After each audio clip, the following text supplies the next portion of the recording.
I'm Dr. Zackary Fordham. I work in the emergency department in South Mississippi here at Red State. Zach, what is your take on the Patient Protection and Affordable Care Act, also known as ObamaCare?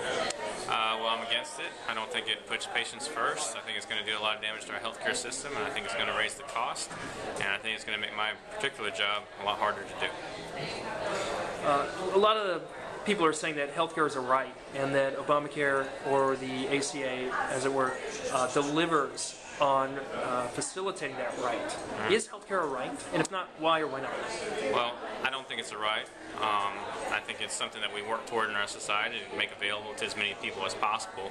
But rights are things that how we interact with other people, such as a right to happiness, a right to pursue your own dreams, a right to free speech and free religion. But if you say healthcare is a right, healthcare is really a service, and it's a material provided, and it's finite. And there's only so much of that in the world, and you really can't provide that to everybody in the way that you would like. So I don't think it's a right. If the federal government did treat health care or health insurance as a right, what would be some implications for doctors?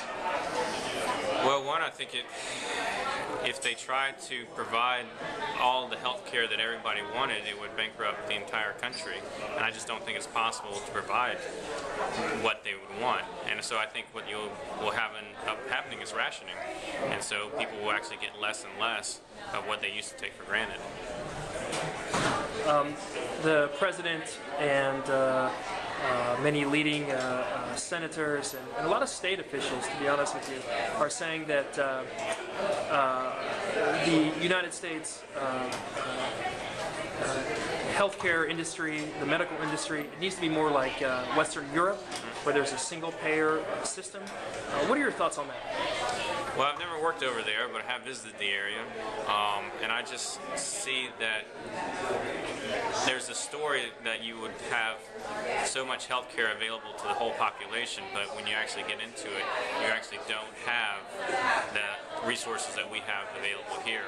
A lot of the things that make people achieve, make them work harder, are not there. There's no incentive for doctors to work their long hours, no incentive for nurses to, work longer and harder, and then there's not as much incentive for companies to come out with new breakthrough technologies because there's no profit in it for them. So I'm not enthralled with this going to European system. Some government insurance, like Medicaid, Medicare, it's said to reimburse doctors at a fifth or maybe a fourth of what the actual cost is to provide medical service. Is that true? And if so, what can we expect going forward with government mandated insurance? Will there be more along those lines, along that cost pattern? Well, as I see it, would be going to a system where the doctor only works many hours, and after he's worked those hours or seen that quota of patients, he just stops working.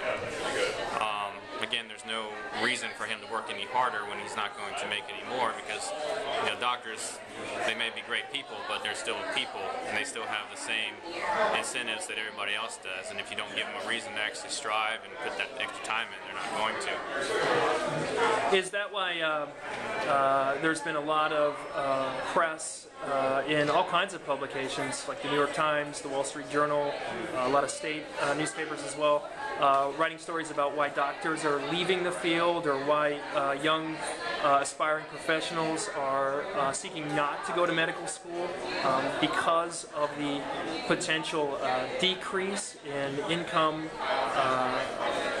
by working as a doctor? Well, a lot of it has to do with the income, sure, but there's also just the time and headache it takes to be compliant with all the regulations that come to you and all the increased paperwork. And it just makes it not a lot of fun to be a doctor, and it takes you away from the patient. It puts you more in your office doing billing and dealing with insurance companies and Medicare and Medicaid. And that's just not something that a lot of people go into med school wanting to deal with. And so they decide not to go to med school or not to be that doctor anymore. What are some possible solutions? I think you got to somehow get the cost in front of the patient. So when a patient comes into a doctor's office or an ER, they need to know exactly what the costs are involved for all the procedures being done.